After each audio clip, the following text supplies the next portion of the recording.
Yang perlu kita perhatikan di sini adalah piringannya itu dibagi ke dalam dua hal, track dan sektor. Track itu adalah lingkaran-lingkaran ini, ring-ring ini, itu adalah track namanya. Track dalam, track paling dalam, dan track paling luar. Ya. Ini track satu track kedua, track ketiga. Ya, setiap ring di sini adalah satu track, dan setiap potongan pizza di sini itu adalah sektornya. Sama kayak row sama column di sebuah kotak, baris dan kolom di sebuah tabel, ini juga mirip. Ada tracknya, ada sektornya. Ya, jadi satu satu section di sini, satu section di sini, nggak gitu kelihatan. Satu section di sini, yaitu adalah sektor tertentu, track tertentu. Itu kayak satu sel lah kalau dalam tabel. Satu sektor, satu track tertentu. Itu dulu yang perlu kita tahu. Nah, nah terus uh, kalau kita udah tahu cara pembacanya kayak tadi barusan, itu kan mepet-mepet tuh antara antara elemen ke elemen. Terus cara cara cara si sensornya bisa ngebaca dengan tepat gimana? Artinya dia ngebaca yang ini, bukan ngebaca yang ini. Gimana caranya? Nah, ada bagian abu-abu di sini diilustrasikan abu-abu. Abu-abu itu adalah gap atau istilahnya ya apa ya?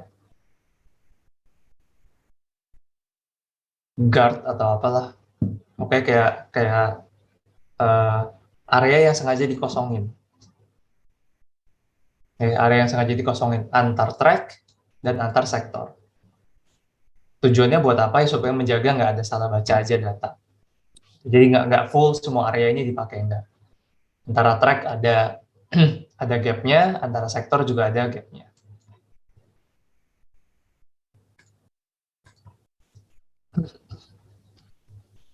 Nah, uh, kalau kalau layoutnya kayak gini, um, kita bisa bayangin ada suatu kepala, anggap aja inilah, hmm, anggap kayak di tengah-tengahnya, di porosnya, ada kayak lengan ngarah ke sini. Oke. Nah, lengan yang saya gambar yang merah ini, kalian bisa anggap ini adalah kepala pembacanya. Jadi ini kayak batangan, terus ada kepalanya di sini. Mana ya? Kepalanya di sini, di sini. Sini. Oke. Jadi cara ngebacanya adalah eh bentar, saya lagi cari gambar yang jelas. Nggak bisa. Ini semoga kelihatan. Terus yang kuning-kuning itu ada kepalanya.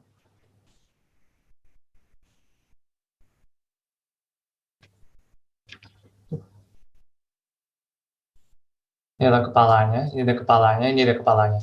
Anggap aja kita punya punya satu satu batang kayak gitu ya, kepala pembaca. Nah, dari sini berarti operasi operasi untuk membaca suatu area tertentu, suatu section tertentu di dalam magnetic disk. Berarti cara kita udah tahu. Kita tinggal membaca sektor tertentu dan track tertentu. Nah, di sini posisi batang yang saya bilang ini biasanya statis. Posisi batangnya biasanya statis. Jadi yang harus dilakukan adalah disknya harus diputar untuk memilih sektor tertentu. Misalkan saya mau mengakses yang sektor 1, ya disknya harus muter dulu ke sini. Saya putar sampai ke sini, terus baru dia nyalain kepala yang di track yang dimau. Ini kan tracknya beda-beda kan. Ceritanya di sini saya lagi jelasin varian yang setiap track punya kepalanya masing-masing. Kita anggap kayak gitu. Jadi harus diputar dulu buat milih sektor yang tepat. Habis itu buat milih track yang tepat, kepalanya harus dinyalain. Kepala di track yang tepat. Nah, kalau di sini dilihat, masih ngacu ke contoh ini, track yang di dalam dengan track yang di luar, lebih luas track yang di luar kan, buat sektor yang sama. Kayak satu potongan pizza kan satu sektor nih, tapi kan pasti yang sebelah luar tracknya lebih luas dibanding track yang dalam kan, karena yang dalam lebih dekat sama poros lingkarannya. Oke. Nah, artinya pada saat, bayangin pada saat kalau ngelihat ke satu potongan pizza yang ini, pada saat diputer, oke, pada saat diputer, ceritanya si bagian luar ini kelihatannya akan muternya lebih cepat dibanding yang sebelah dalam. Ya, contohnya analoginya kalian pernah cobain kayak kalian bikin kayak bandul, tapi bandulnya kalian puter, tapi talinya pendek sama talinya panjang. Yang di luar kan masih, yang talinya panjang kan pasti lebih cepat dong putarannya dibandingin sama yang talinya pendek. Nah, ini sama analoginya.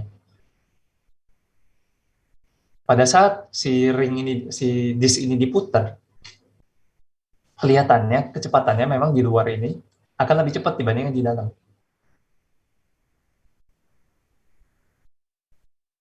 Itu fakta. Nah, masalahnya apa sih? Apa hubungannya sama pembacaan data? Masalahnya berarti eh, pada saat ngebaca track yang di luar, kerja si read head-nya harus lebih cepat dibandingin yang di dalam. Artinya sensornya di atas ini harus bisa mengebaca lebih cepat dibanding yang di dalam, karena di atas itu muter lebih cepat.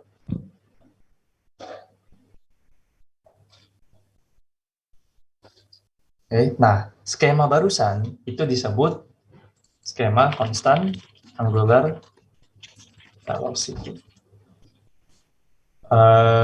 Gak usah pusing sama namanya yang ribet. Konstan kan konstan ya, tetap angular velocity ya kecepatan putaran doang maksudnya. Kecepatan muternya. Kecepatan putar si lingkarannya ya. Itu tetap konstan. Konstan dalam artian apa? Mau ngebaca track yang dalam dan mau ngebaca track yang luar, itu sama cepatnya. Putaran si disknya. Nah, pada jenis disk yang memakai metode constant angular velocity, artinya dia muterin disknya kecepatannya sama pas dia ngebaca track dalam ataupun track luar. Efeknya adalah track yang luar harus datanya lebih dikit dibanding yang di dalam.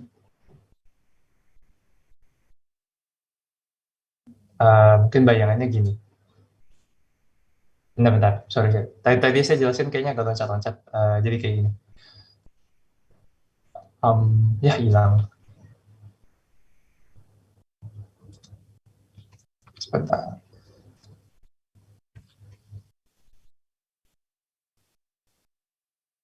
Saya anggap tadi kita punya satu kepala, gini ya. Terus kita punya kepala reader di sini, dan di sini. Oke, terus kita tahu, kalau disk ini diputar dengan kecepatan yang sama, ya, dia akan ngelewatin area-area di track yang luar lebih cepat dibandingkan dia ngelewatin area yang track di dalam. Ya, analoginya tadi bandul.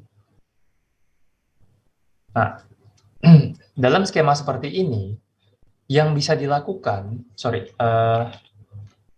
yang bisa dilakukan adalah pertama membuat si, nah sebelum nyampe sana, karena speednya beda-beda, artinya sensor yang di sebelah luar, track luar, kerjanya harus lebih cepat dibanding sensor yang di track dalam. Karena yang di atas ini bakal melewatin dengan kecepatan lebih cepat dibandingkan yang di dalam. Pertama itu, sensornya harus lebih cepat. Atau kecepatan putarannya yang disesuaikan. Jadi kalau lagi muter di dalam, lagi ngakses track yang di dalam, kecepatannya sekian. Kalau lagi ngakses track yang luar, kecepatannya lebih lambat. Jadi kayak kecepatan garis yang saya gambar ini kurang lebih sama yang di dalam. Jadinya sensornya bisa sama antara sensor yang luar sama sensor yang dalam. Karena sensor itu, kalau kalian tahu, sensor itu punya karakteristik sendiri ya. Dia buat ngebaca, dia butuh waktu, nggak bisa instan.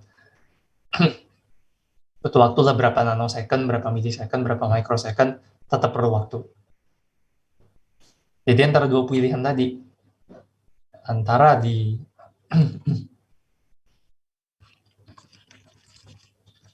putarannya atau angular velocity-nya disesuaikan, atau sensor speed-nya. Oke. Biasa antara dua ini. Nah, yang sensor speed di adjust itu biasa susah, makanya ini nggak dilakukan. Yang dilakukan adalah ngotak-ngatik kecepatan putarannya. Angular velocity-nya jadi dirubah. Kalau dia ngakses track yang luar sama track yang dalam. Kalau yang track luar, angular velocity-nya lebih pelan. Kalau ngakses track dalam, angular velocity-nya ya standar. Gitu. Kekurangannya dengan approach seperti ini adalah susah. Sirkuit yang ngatur kecepatan putarannya itu susah. Beda-beda speed itu susah. Oke, karena itulah tadi muncul metode namanya constant angular velocity. Kalau dari namanya doang constant angular velocity berarti berarti kecepatan putarannya itu konstan aja.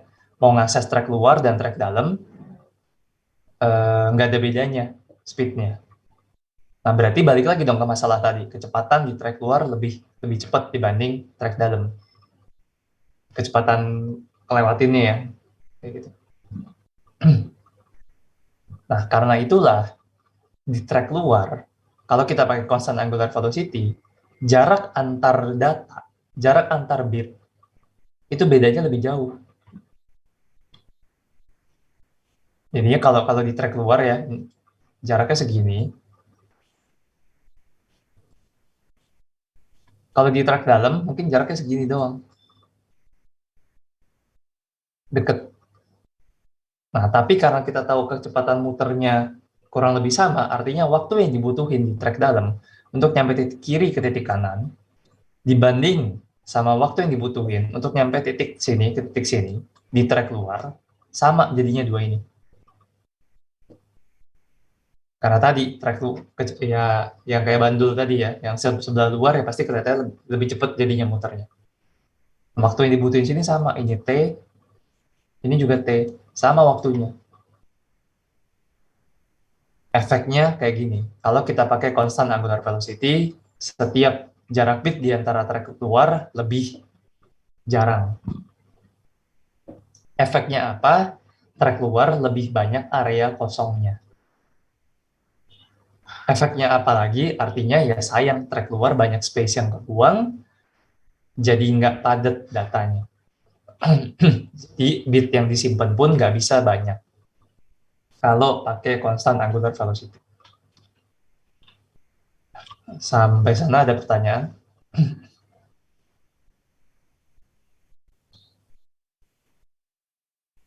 Belum, Pak. Oke, sip. Nah, ekstrim satu lagi, ya tadi, angular velocity-nya ya berubah-berubah sesuai track-nya. Jadi itu dua ekstrimnya. Nah, sayangnya yang atas ini jarang dipakai karena kompleks. Constant angular velocity ya dipakai awal-awal, dan tapi efeknya ya sayang, nggak bisa dense, nggak bisa padat. Ada cara kedua, cara ketiga, yaitu hybrid diantaranya. Kita sebut pakai multiple zone recording.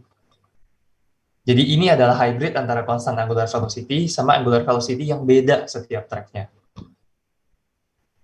Nah, dalam satu disk, biasanya jumlah track-nya itu banyak banget. Saya nggak tahu sih angkanya berapa, tapi ya pasti bukan angka kecil lah, mungkin ribuan, puluhan ribu, ratusan ribu, atau juta, saya nggak tahu angka pastinya berapa.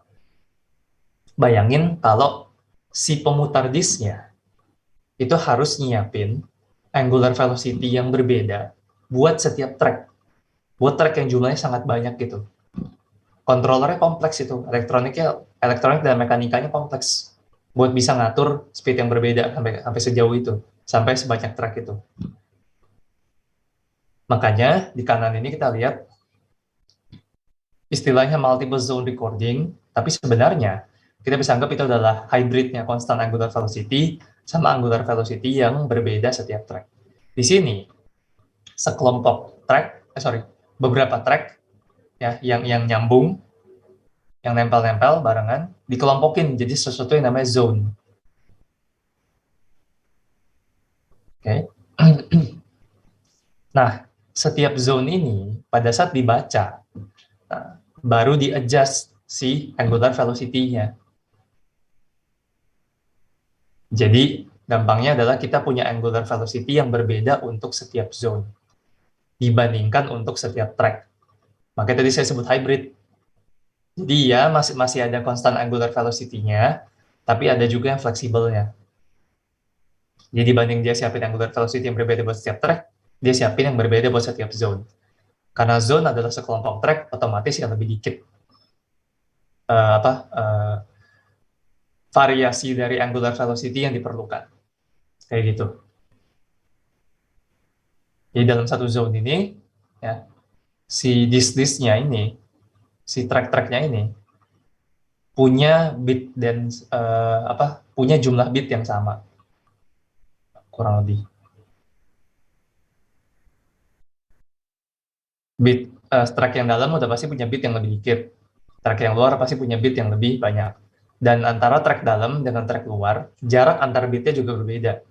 Ya, otomatis track yang di dalam ini, zone-zone yang ada di dalam ini, setiap tracknya punya jarak bit yang mepet-mepet.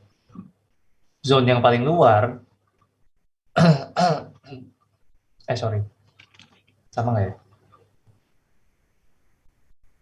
Iya, zone yang luar ini juga punya jarak bit yang berbeda dibandingkan sama yang di dalam. Gitu. Tapi nggak sama antar ini. Tuh. Sampai sini ada pertanyaan? Nggak ya? Saya lanjut ya. Nah, begitu kita udah tahu cara penyimpanannya sama cara ya, organisasi bit di dalamnya, berikutnya kita kepikiran gimana sih caranya si hard disk ini dia tahu sektor mana, track mana, kan begitu banyak. Okay. Nah, sama kayak kita mengindeks segala sesuatu, sama kayak kita nyimpen file segala macam, kita pasti nyatet dong. Kalau kalau kalian pernah lihat ya file-file yang kuno lah, yang zaman dulu orang satu map gitu file terus ada kepalanya tuh ada lihat ini file ini mulai dari huruf apa atau tanggal berapa gitu. Atau di komputer kalian pisahin data per folder segala macam. Nah sama di dalam disk kayak gini, mereka juga nyimpan info tersebut. Mereka juga ada indeksnya. Ya, di setiap sektor ada format. Ini contoh doang. Ini contoh. Nggak semua manufacturer disk, nggak semua merek, nggak semua tipe itu persis kayak gini. Tapi yang kita ambil adalah gambaran. Kira-kira di dalamnya ada apa aja sih? Ukurannya, terus variasi ininya bisa aja beda. Per manufacturer bisa aja beda per tipe. Tapi yang sama adalah di dalamnya antar sektor biasanya ada gap. Lihat di sini ada gap. Terus ada datanya sudah pasti. Terus ada gap lagi. Terus ada ID field. Nah, ID field ini yang saya bilang tadi sebagai indeksnya. Buat kita tahu di dalamnya ini, si region ini tuh sektor berapa, track berapa. Karena kalau di mata kita ngelihat ya sama, semua ada ID field, ada data field, ada ID, ada data, ada ID, ada data. Nah, ID-nya inilah yang dilihat sama si controller dari hard disk-nya supaya dia tahu ini tuh sektor berapa, track berapa sih. Nah, di sini kita lihat dalam ID field nih ada apa aja. Contoh lagi-lagi ya, ini buat Seagate yang ini. Oh, depannya ada sync byte. Sync byte itu kayak apa sih? Intinya itu kayak pattern bit khusus lah, kayak pola bit khusus, misalkan mungkin 110, 0001, 111, kayak gitu. Ya, itu suka-suka si si manufacturer disknya. Itu kayak pola khusus mereka yang buat nandain ini adalah awal sebuah sektor. Ya, itu doang, itu kayak penandanya mereka. Kayak tag-nya mereka lah. Tag versi mereka tapi dalam bentuk bit gitu. Setelah itu baru ada nomor track-nya berapa, nomor sektornya berapa, dan di belakang ada CRC. Itu cyclic redundancy check, itu mirip kayak error correction lah. Oke. Itu CRC itu kayak buat kayak parity yang kemarin kita bahas lah. Cuman namanya CRC, itu salah satu jenis metode parity. Cyclic redundancy check. Itu ada hitungannya sendiri CRC. Ya. Kurang lebih gitu gambaran isi disknya. Ya, jadi setiap sektor pasti ada ID, ada data. Datanya ya udah jelas lah data kita. Di dalam ID, kayak di sana tertulis ada track berapa, sektor berapa. Ini head sengaja saya lewatin dulu ya. Oke, itu gambaran format disknya lah seperti apa. Di dalam dia nyimpan datanya gimana. Karena itu kalau kita beli hard disk, saya nggak yakin pasti ya, tapi feeling saya setiap kali kita beli hard disk, misalnya 512 GB, kenapa dapetnya nggak full? Kita bilangnya mungkin itu kepake sama OS-nya segala macam. Iya, ada yang kepake buat nyimpan mungkin tracking data atau index table khusus si OS tersebut ya. Tapi yang utama menurut saya kayaknya 512 GB itu adalah total bit yang bisa disimpan di dalam sini, di dalam fisiknya. Nah, sebagian sudah terpakai sama gini-ginian nih. Sama sync byte, track head, sektor, dan lain-lain. Makanya nggak full 512. Gitu. 512 bukan yang kita bisa pakai, tapi 512 yang ada di fisik disknya. Dan kita tahu di fisik disknya itu juga udah kepakai sebagian sama kayak gini-ginian.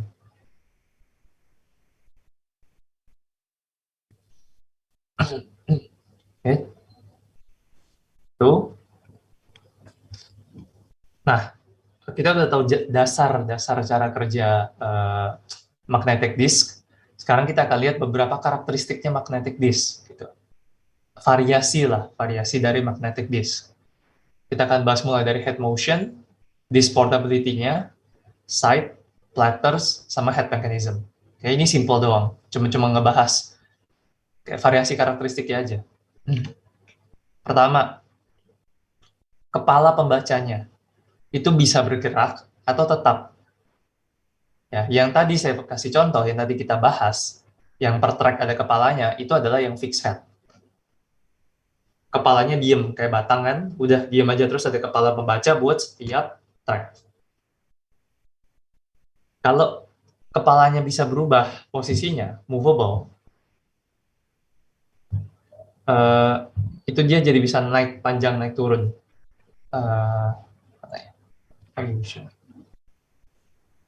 Tadi yang fixed head kan gini, terus ada kepala pembaca di setiap track. Kalau tadi yang movable, kalau yang movable, ini kayak kepala, bisa gini, bisa pendek, bisa panjang, gitu. Tapi tetap lurus doang ya, lurus doang, kayak gini. Nggak bisa muter, yang muter adalah disknya. Jadi ini headnya berubahnya cuma buat milih track, bukan buat milih sektor. Itu karakteristik, itu variasi yang pertama. Kedua, ya disknya bisa dipindah, bisa di-remove apa enggak, bisa diganti apa enggak. Sejujurnya sampai sekarang saya belum pernah lihat yang disknya bisa di-remove. Nggak tahu mungkin zaman dulu ada, atau zaman sekarang ada tapi kita nggak banyak pakai, tapi yang saya tahu yang non-removable. Yang kayak hard disk kita. Kalau kita buka, bongkar, itu kita nggak bisa pindah disknya, rusak itu biasanya. karena kondisi vakumnya hilang.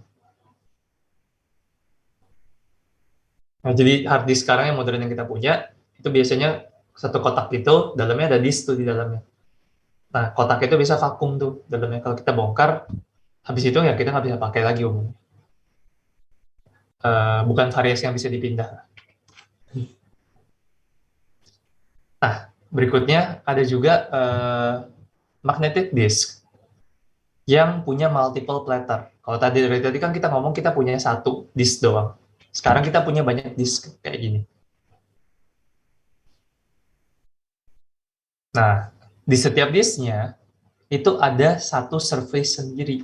Ingat, tadi dari magnetic disk yang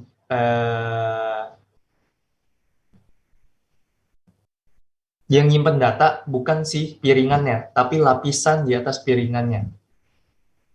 Nah, ini makanya bisa ada dua side. Karena ada lapisan di atas sama lapisan di bawah, masing-masing bisa nyimpen data secara terpisah.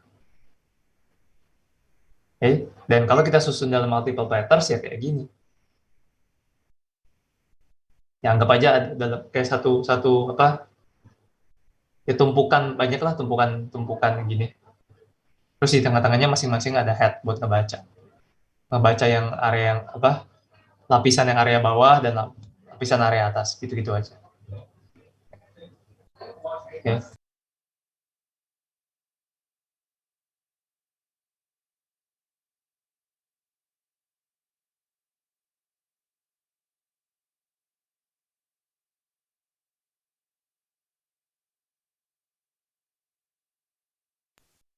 Sorry, gangguan sedikit. Seperti nyampe mana? Oh ya, ini.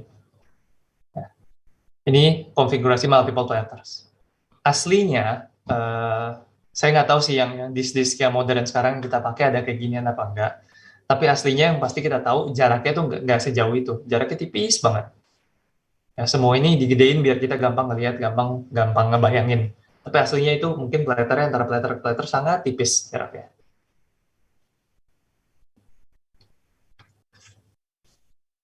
Nah, kalau ngomongin hard disk yang multiple platter, selain track, kita punya istilah silinder. Silinder ya pokoknya gabungan track aja, gabungan track yang sama tapi vertikal. Kan jadi kayak satu tabung kan.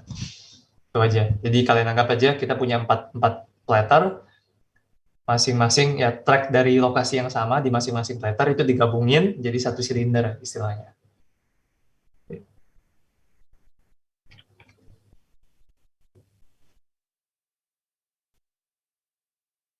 Nah, berikutnya hal terakhir bukan. Ya, terakhir di karakteristik fisiknya hard disk adalah metode kontaknya, metode ngebacanya, atau bentuk kepalanya. Ada yang kontak, ada yang non-kontak, ada juga yang melayang. Okay. Nah, pertama yang contoh magnetic disk yang pakai metode kontak itu floppy disk. Mungkin saya pengen tahu, ada yang pernah tahu floppy disk atau ada yang pernah pegang nggak floppy disk? Kalau pakai saya ragu kayaknya nggak ada.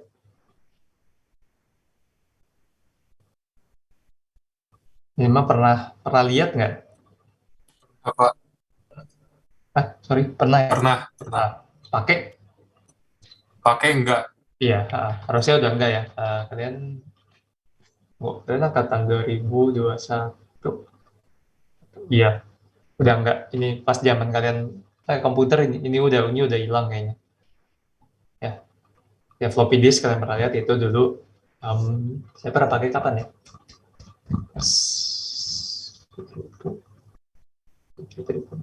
Ya 2004 kali ya, 2004 2005 kayaknya pernah pakai bentar doang gitu. Habis itu udah itu pun kayaknya udah pas itu pakai udah ketinggalan banget deh. Sebenarnya udah mulai ada USB flash disk mulai dari ukuran 128 mega 256 mega gitu. Itu udah ukuran gede. Sekarang kan udah enggak.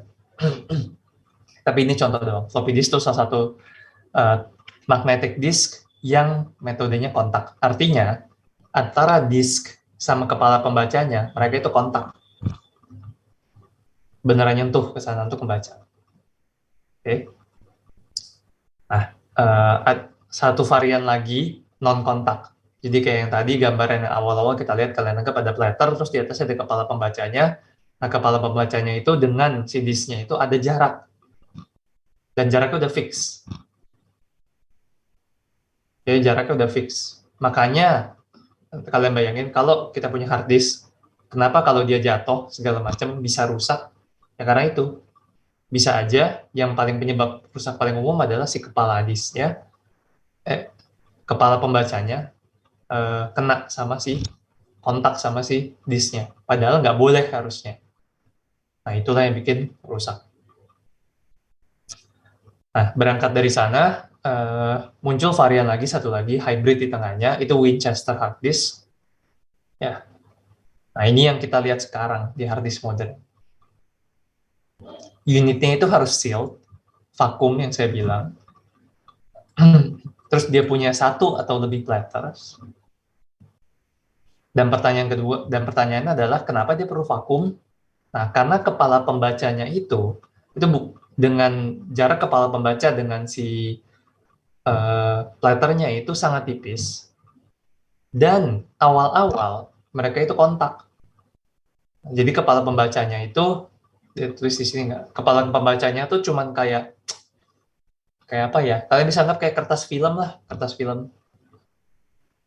Kertas film kan kayak antara kayak keras tapi juga agak kayak plastik gitu kan.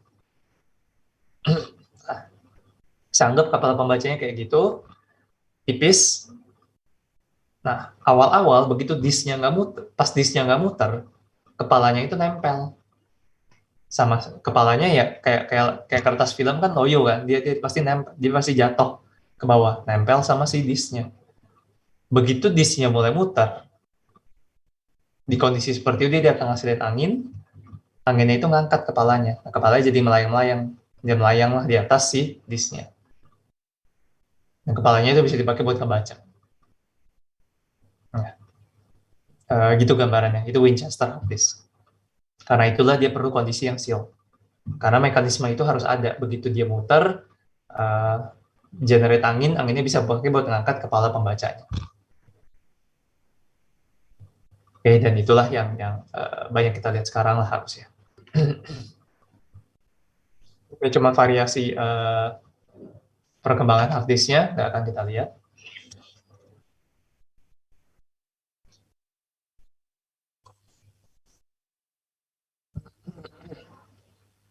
Nah, kalau ngomongin hard disk, kemarin kita sempat ngomongin ya soal tipe memori yang direct access,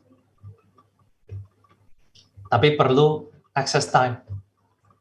Nah, ini contohnya hard disk. Dan lebih detailnya dikasih lihat di sini bahwa, ternyata access time di hard disk itu terdiri dari seek time sama latency. Oke, seek time itu adalah berapa lama buat mindahin head-nya ke track yang tepat. Ya, batangannya udah di potongan pizza yang tepat, tapi pengen ngebaca track yang tepat. Itu adalah seek time-nya. Latency adalah lama puternya. Rotational latency.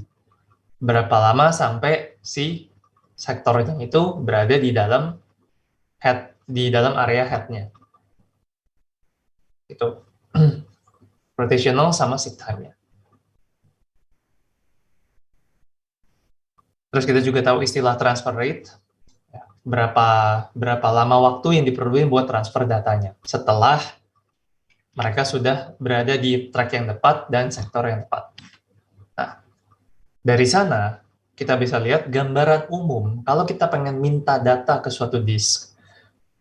Minta lah ya, kita nggak ngomongin nulis. Kita bilang kita pengen minta data, baca data dari disk. Ini kurang lebih yang harus kita tungguin. Pertama, kita nungguin dulu device-nya ready. Artinya device-nya lagi nggak sibuk ngelayanin request lain atau lain-lain lah. Oke, disk-nya lagi idle.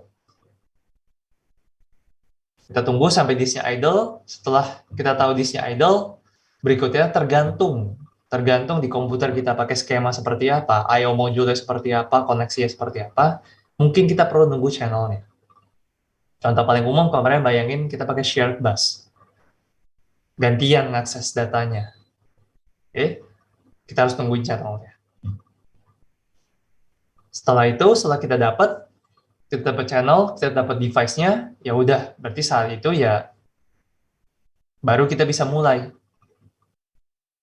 Begitu si disknya udah tahu dia mesti ngapain di sini ya, setelah dapat channel kan kita bisa infoin ke disknya, nih gue mau data dari alamat sekian sampai sekian. Disknya akan lakuin ini, seek sama rotational, pindah ke track yang tepat, nyari track yang tepat, atau terus muter nyari sektor yang tepat.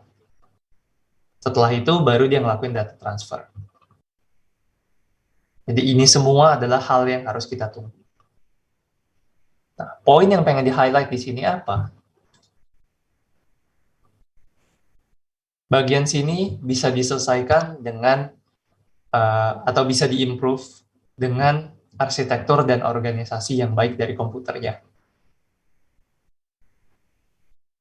Jadi itu yang pertama. Ini dari gimana caranya supaya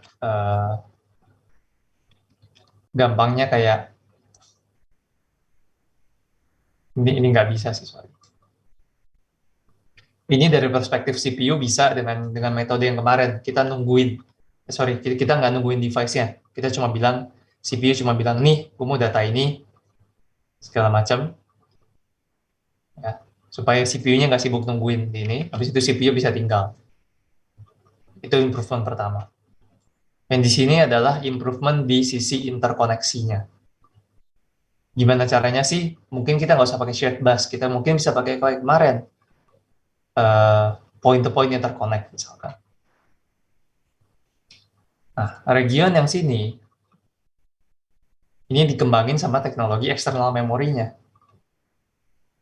Salah satu yang kita tahu adalah contohnya SSD. Karena dia nggak punya delay kayak ginian. Tapi SSD nanti ada lamanya sendiri ya, nanti kita bakal lihat. Terus data transfer, di sini adalah ya kecepatan busnya, kecepatan data transfer antar komponen. Ini lagi-lagi juga sama masalah interconnection. Jadi yang ini sama ini adalah interconnection, yang ini adalah teknologi dari si external memorinya, ya ini skema di CPU-nya, supaya CPU nggak usah nunggu lama-lama. CPU kayak bisa ngasih tugas doang, habis itu dia tinggal. Mekanisme kayak gitulah.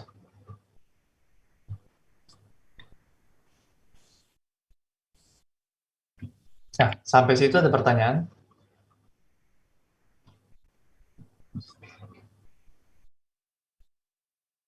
Oke.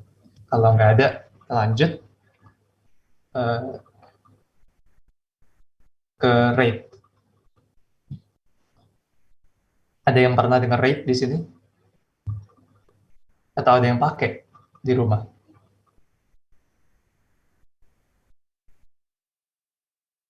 Oke, jadi RAID itu ya definisinya banyak, bisa juga sebenarnya yang benar yang ini sih harusnya, redundant array of independent disk, atau juga kita bisa sebut bukan independent tapi inexpensive disk.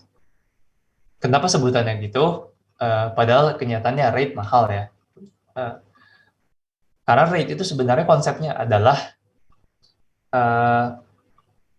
kita pengen ningkatin performa dari suatu hard disk, dari suatu disk atau media penyimpanan apapun lah.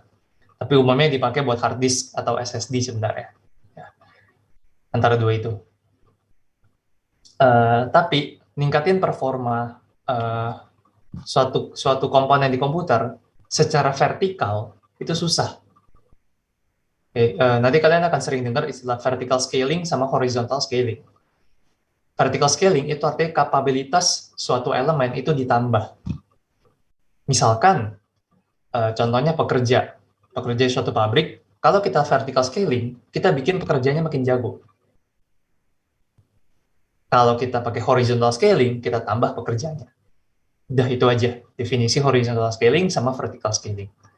Ya, dan konsep seperti itu, analogi barusan bisa kalian bawa ke manapun. Mau horizontal scaling buat server, buat storage, buat database dan segala macam ya sama konsepnya. Horizontal artinya kita tambah elemennya.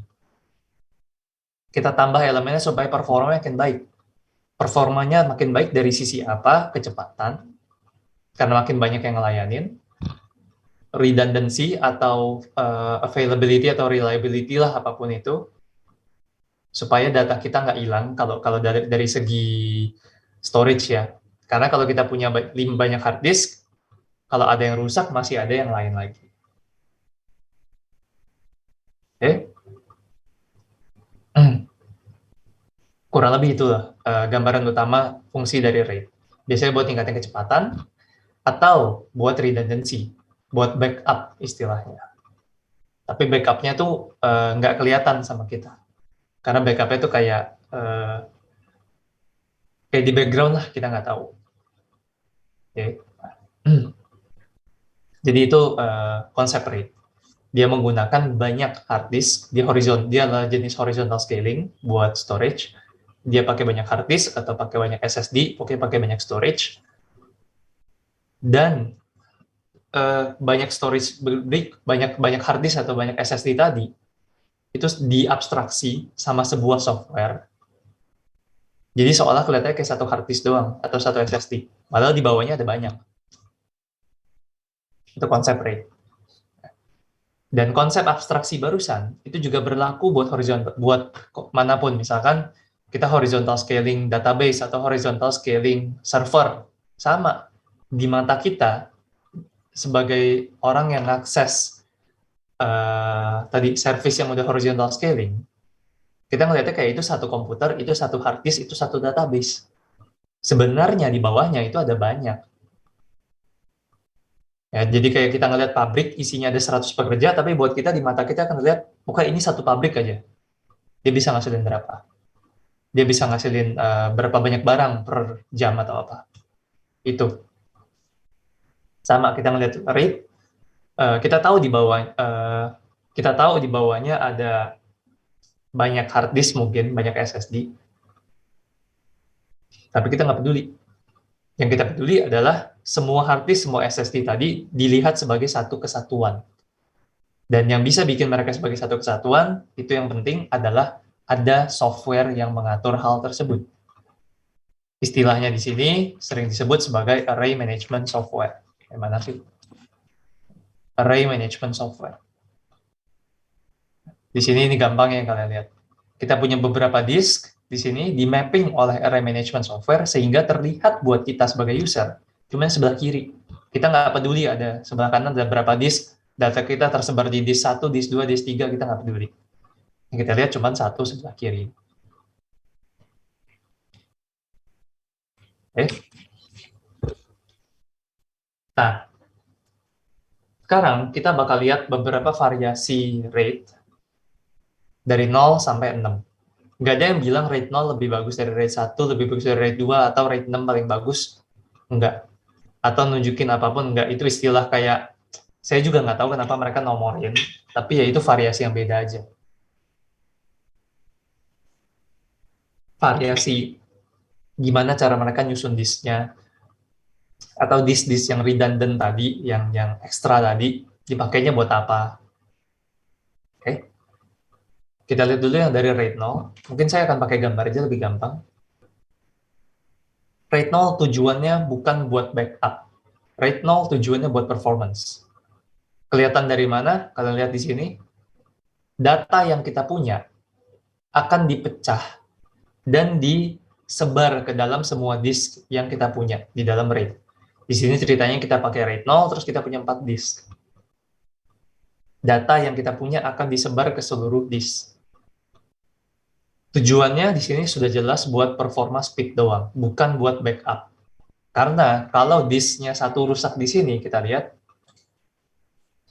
di disk lain nggak ada strip 1, strip 5, strip 9, strip 13, nggak ada di disk lain. Strip ini atau stripe di sini adalah ya potongan data kita ya. Kalian bisa bayangin data kita dipecah dalam potongan-potongan kecil, sebutnya stripes. Nah, terus itu disebar dalam hard disk yang kita punya, yang kita set dalam RAID ini. Kalau disk ini mati, yang saya tandain ini mati, ya udah, datanya hilang. Data yang ada di sini hilang, nggak ada di backup di output. Dia pure buat performa doang. Kenapa? Lihat di sini kita punya banyak hard disk, artinya setiap disk bisa melayani operasi read dan write secara terpisah. Ya, jadi misalkan si CPU pengen baca suatu data dan dia datanya ternyata ada di sini dan di sini. Ya udah dia minta dua hard disk ini akan melayani operasinya berbarengan. Ujung-ujungnya CPU ngambil datanya satu persatu sih. Tapi pada saat CPU ngambil data dari sini, yang sini datanya juga lagi jalan kan, lagi di fetch kan, gitu. Jadi dua hard disk yang di sana di kiri sama kanan ini kerja barengan. Terus mereka nyiapin datanya, tak. Jadi CPU nggak usah nunggu satu orang kerja istilahnya. Di sini ada dua orang kerja buat dia.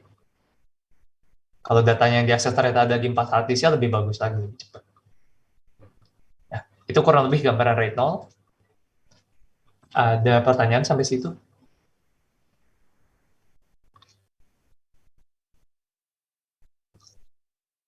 Enggak? Oke. Yang ini gambaran yang tadi ya. Kita anggapannya dalam dalam pikiran kita sebagai pengguna atau dari OS yang pakai RAID ini, ya gambaran dia cuman ini data dipecah-pecah, ini data kita aja gitu. Kita punya strip 0, strip 1, strip 2, strip 3 sampai strip 15 dianggap sebagai satu disk. Tapi kita nggak tahu bahwa ternyata strip 0 tuh lokasinya di sini, strip 1 di sini, strip 2 di sini, 3 di sini, strip 14 di sini, atau strip 7 di sini. Dia nggak perlu tahu itu. Itu tugasnya si Array Management Software.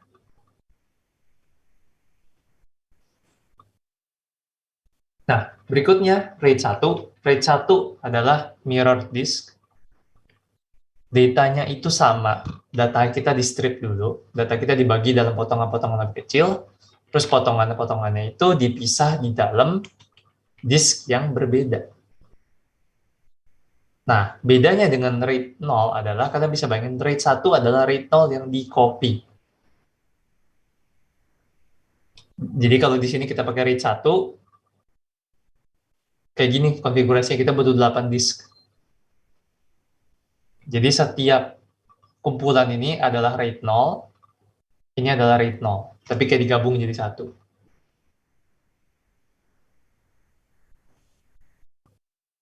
Intinya ini RAID 0 tapi di copy aja. Tujuannya buat backup. Udah, itu doang.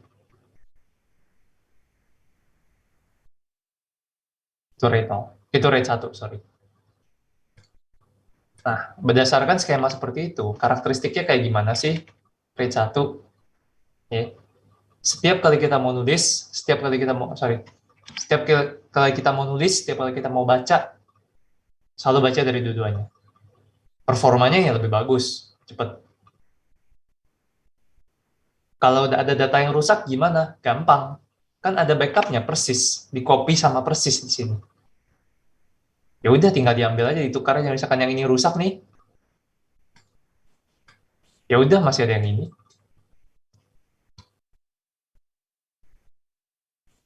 Kekurangannya apa? Mahal. Bayangin kayak gini. Perlu 2 kali lipat jumlah hard disk. Karena itu biasa ya ini jarang jarang dipakai kayaknya. Oke.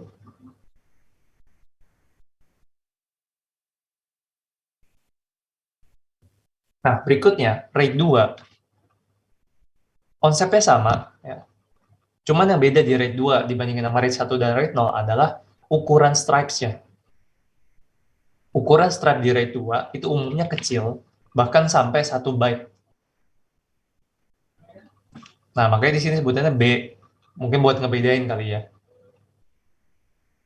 Itu tuh soal byte 1, byte 2, byte 3, byte 4, gitu-gitulah. Pertama itu perbedaannya. Ukuran stripe-nya berbeda, lebih kecil. Oke. Nah, terus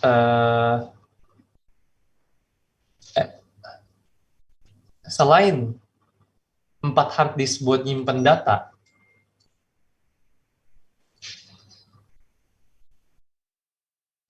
ada 3 hard disk lain buat backup. Nah, kenapa perlu 3 hard disk buat backup? Karena ceritanya di sini mereka pakai Hamming.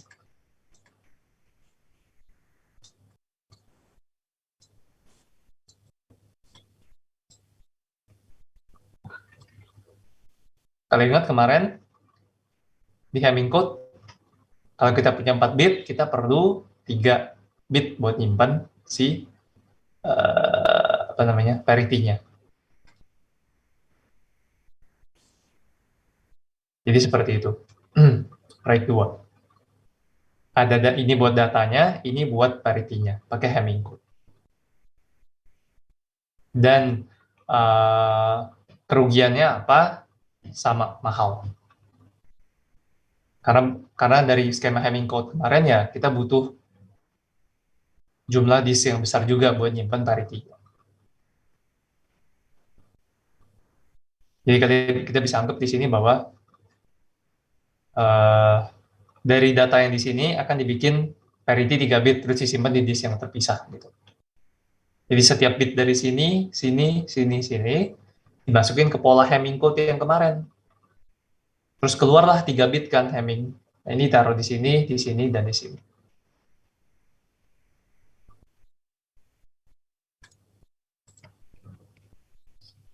Nah, terus lanjut ada RAID 3. Oke, RAID 3 skemanya sama. Ya. Ukuran stripe-nya masih kecil, atau dalam level byte bahkan di sini.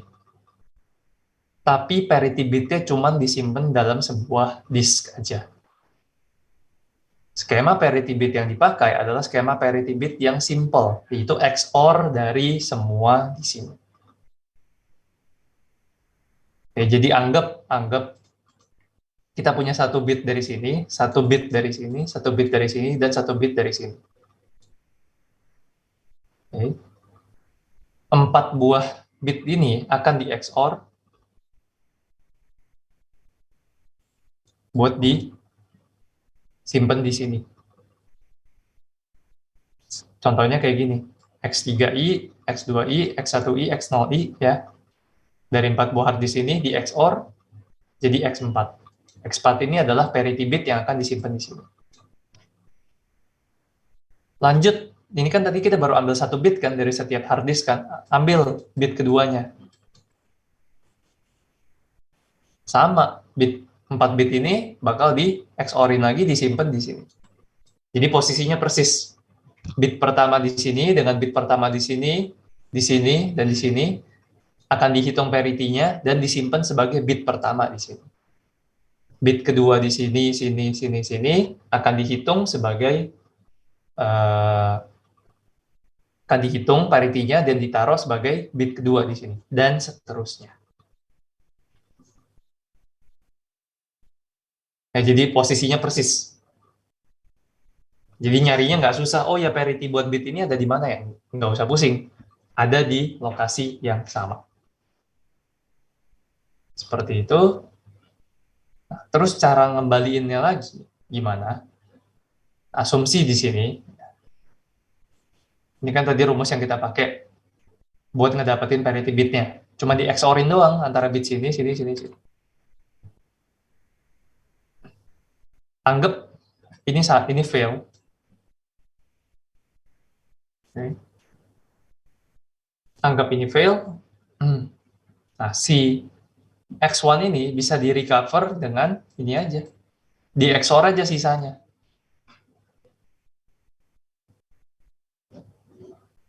Yang lain di XOR-in aja sisanya. Yang masih sisa ini, dan ini. Termasuk parity bitnya ya, karena itu tadi kita perlu parity bitnya. Di XOR-in nanti kita bisa recover si bit yang di sini.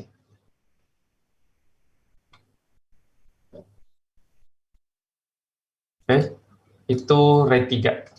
Sampai sana ada pertanyaan? Belum, Pak. Oke. Nah, berikutnya RAID 4. RAID 4 cara kerjanya sama persis kayak RAID 3. Kecuali pada ukuran stripes-nya. Di sini lihat sebutannya blok, bukan B ya. Bukan B0, B1, B2, tapi blok. Kecuali pada ukuran stripes ya. Nah, jadi pertama, Ingat RAID 4 sama dengan RAID 3, artinya cara nyimpen parity-nya juga sama, cara recover parity-nya juga sama, bit per bit ya. Bit dari sini, sini, di XOR, dapetin, taruh di sini. Lanjut ke bit sebelahnya lagi, tak, tak, jadi bit di sini. Dan seterusnya, sampai semua bit digituin. Ya. Perbedaannya hanya pada ukuran stripes-nya. Efeknya apa? Bayangin, kalau kita punya data 10 MB aja, jangan deh, 100 megabyte aja. Terus kita pecah ke dalam stripes.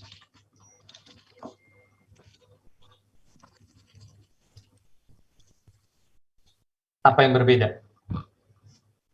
Kalau kita pakai stripes 1 MB sama stripes 50 MB.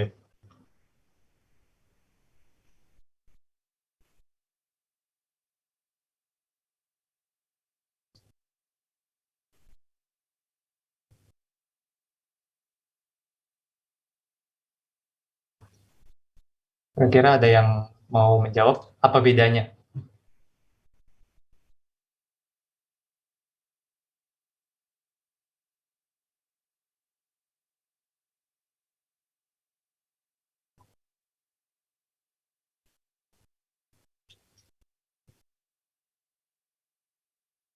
Kalau kita pakai yang variasi yang atas, kita punya berapa stripes? Jadi punya 100 stripes kan? Yang bawah kita cuma punya 2 stripes kan?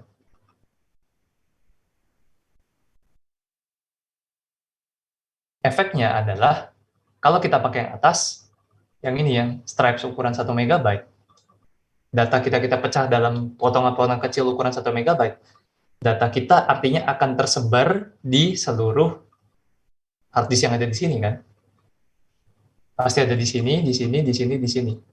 Karena kan disebarnya kan gantian gitu, kayak potongan pertama di sini, potongan kedua di sini, ketiga di sini, keempat di sini, kelima di sini lagi, 6, 7, 8, 9, 10, 11, 12, dan seterusnya. Kalau kita pakai potongan 50 mega, kita cuma punya 2 potongan, artinya data kita cuma akan tersebar di sini dan di sini. Oke. Efeknya apa? Efeknya kalau ada yang minta data, misalkan kita nih minta lagi data ini, kita pengen fetch data yang 100 mega ini, kita pengen fetch dari si RAID 4 dari hard disk ini. Kalau kita minta ke RAID yang stripes-nya 1 mega yang kecil kayak RAID 3, efeknya adalah semua hard disk ini akan melayani satu operasi kita. Saya sekali request, saya request satu data nih, satu request isinya 100 mega. Sorry, bukan isi 100 mega. Saya request data ukuran 100 mega gitu. Tapi itu satu request.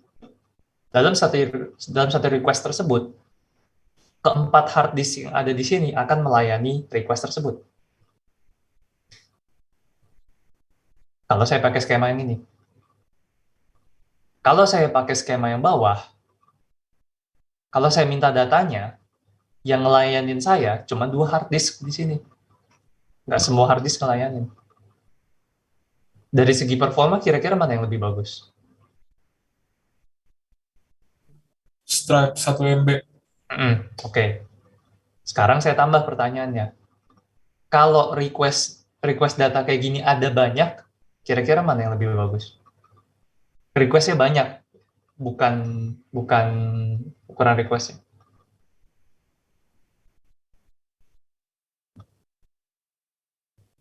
Lima 50 MB, Pak. Betul. Karena karena jadi bisa paralel layaninnya. Nah, itu perbedaan RAID 3 sama RAID 4. RAID 4 ukuran bloknya lebih gede, efeknya ya untuk setiap request yang ngelayanin lebih dikit. Tapi kalau ada banyak request, lebih cepat karena ada banyak pekerjanya. Kalau yang RAID 3, setiap request akan dilayani oleh seluruh hard disk. Efeknya per request lebih cepat, tapi kalau ada banyak request lambat. Nah, karena itulah ada istilah di sini mana ya? Nah, si RAID 4 ini lebih cocok buat kalau request rate-nya itu tinggi. Kalau banyak request yang masuk. Kalau RAID 3 lebih cocok buat transfer rate yang tinggi. Kalau aplikasinya butuh transfer rate yang tinggi, baru dia pakai RAID 3. Kalau dia ternyata skemanya adalah di sini akan dipakai dan akan dipakai di kondisi di mana ada banyak I/O request. Tapi setiap requestnya mungkin nggak butuh transfer rate yang cepat, pakai RAID 4. Jadi itu perbedaannya ya.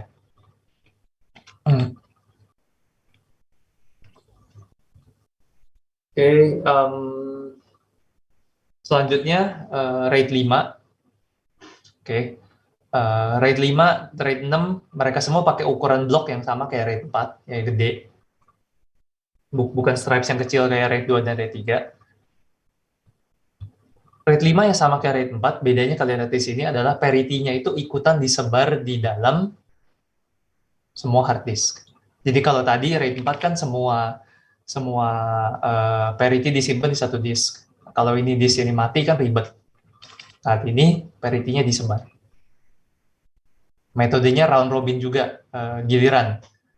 Parity pertama disimpan di disk terakhir, terus di disk keempat, terus di disk ketiga, kedua, ke satu, terus nanti ulang lagi disimpan di sini. Di parity ini disimpannya di urutan.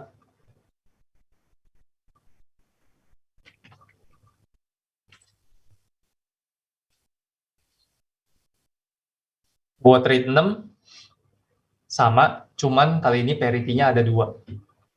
Ya, parity yang pertama yang P itu bisa dihitung dengan metode exclusive OR yang tadi kita bahas di RAID 3. Parity keduanya tergantung metode cek metode error correction yang mereka pakai.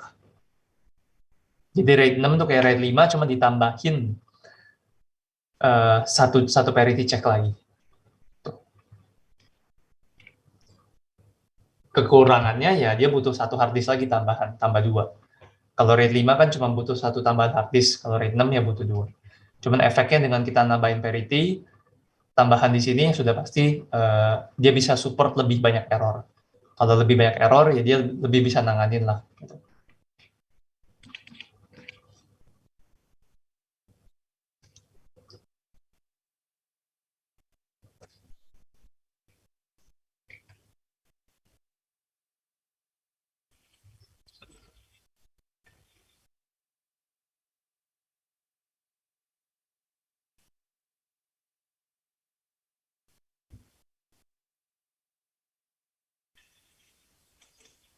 Kekurangan dari ya kekurangan dari RAID ini, RAID 5, RAID 6 dan ya RAID 4 juga adalah setiap kali adalah mereka punya sesuatu yang namanya write penalty. Write penalty. Kalau nulis data, mereka bukan cuma nulis datanya, tapi mereka harus hitung ulang parity-nya dan tulis. Itu doang, itu kerugiannya lah.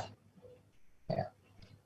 Terutama lebih kelihatan di RAID 6. Karena sekali, misalkan kita ngubah suatu data di sini nih, artinya kita juga harus ngubah parity ini dan parity ini kan.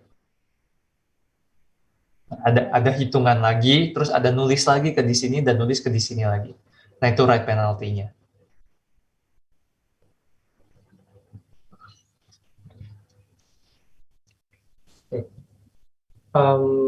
Ya, sebelum kita ada pertanyaan sampai sana, tadi udah habis soalnya magnetic disk, sisanya kita tinggal bahas solid state drive sama CD-ROM, itu nggak banyak. Ada pertanyaan sampai sini?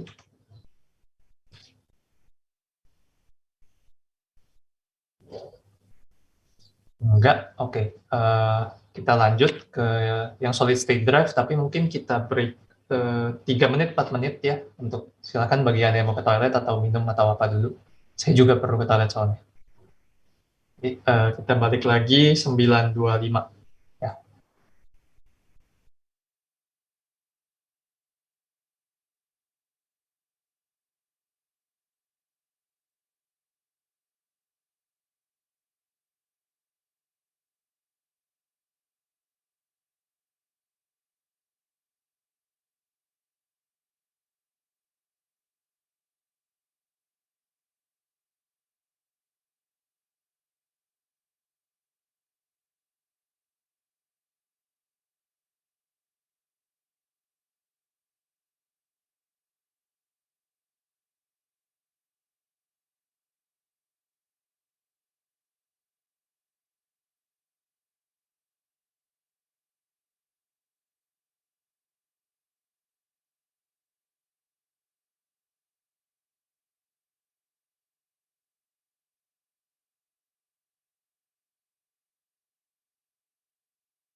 banyak perangkat makin kita sering lihat antara menggantikan hard disk drive atau menambah gitu. Umumnya kalau di Ultrabooks dan lain-lain yang device yang mobile, tergantung ukuran perangkatnya, kalau laptop biasanya tipis dan lain-lain ya, itu buat ngegantiin, karena nggak muat masukin hard disk gitu. Tapi kalau mungkin di PC dan lain-lain atau di laptop yang ukuran lebih besar, ya itu biasanya dipakai barengan sama hard disk. Oke. Dan kalau mungkin teman-teman tahu salah satu atau pernah cobalah salah satu cara paling gampang buat ningkatin performa dari suatu komputer yang udah lama adalah dengan menggantikan HDD dengan SSD ya, karena kita udah tahu HDD itu direct access, SSD itu random access, benar-benar kita bisa mengakses dengan cepat tanpa nunggu dia muter dan lain-lain ya. Nah, kelebihannya apa aja kita udah tahu. Lebih cepat performanya, durability, ya durability karena kalau jatuh ya udah dia nggak ada komponen apapun yang bergerak di dalam. Kalau hard disk drive kita tahu dalamnya ada platter, ada kepala pembacanya, ya ada mekanisme, ada mekanik yang bergerak di dalamnya, ada elemen mekanik yang bergerak di dalamnya. Nah itu yang biasa rentan rusak kalau jatuh. Kalau hard disk drive ya gampangnya kayak kasarnya kalau nggak ada solderan yang copot atau apa ya nggak masalah lah gitu. Karena dia nggak ada elemen yang bergerak, semua dalam chip. Gitu. Uh, ya longer lifespan bisa didebatkan lah inilah. Konsumsi daya yang lebih rendah iya, karena dalamnya pakai semiconductor, nggak kayak hard disk biasa ya kan dia perlu buat gerakin motornya, perlu gerakin si piringannya dan lain-lain. Lebih dingin sama lebih nggak berisik ya udah jelas karena nggak ada elemen yang bergerak. Sama bukan lower access time lagi sih, tapi ya hampir nggak ada access time. Ya.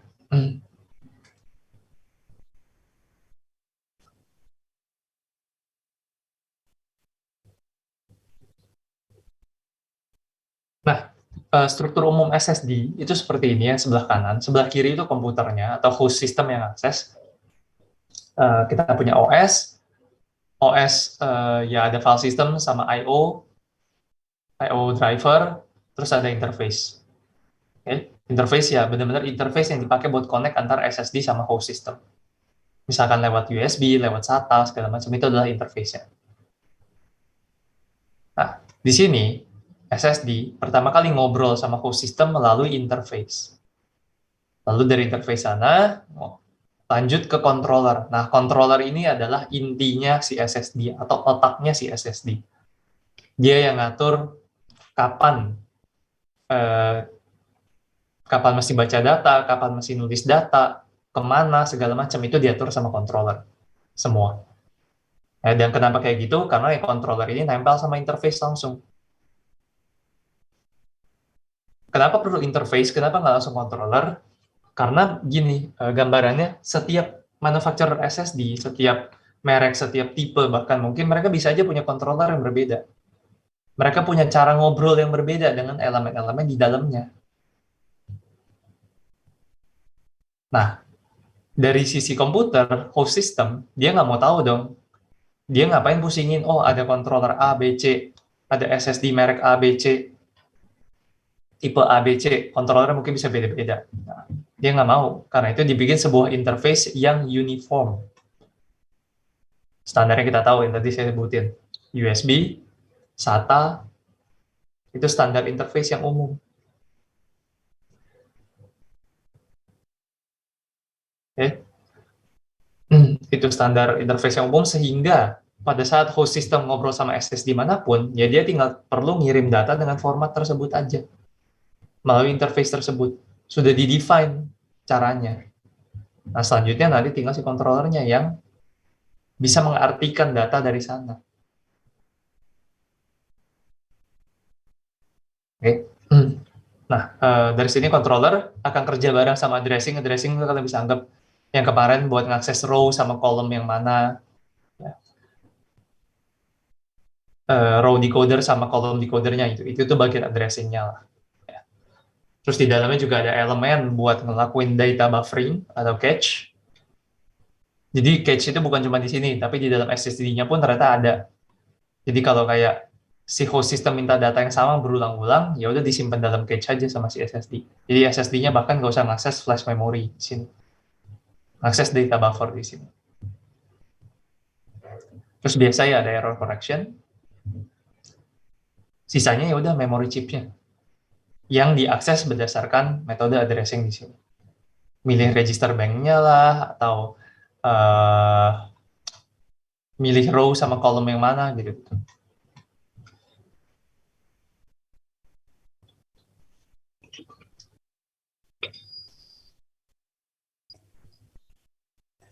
Nah, berikutnya, ternyata SSD ini juga punya kelemahan.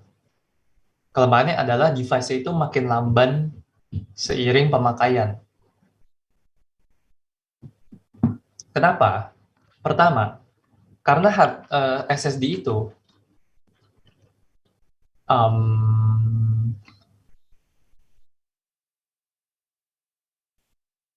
kalau mau ngapus data atau kalau mau ngupdate, itu dia harus ngelewatin skema kayak gini. Dia mau update ya. Dia mau ngupdate data, artinya pas mau ngupdate harus dihapuskan, harus ditimpakan datanya.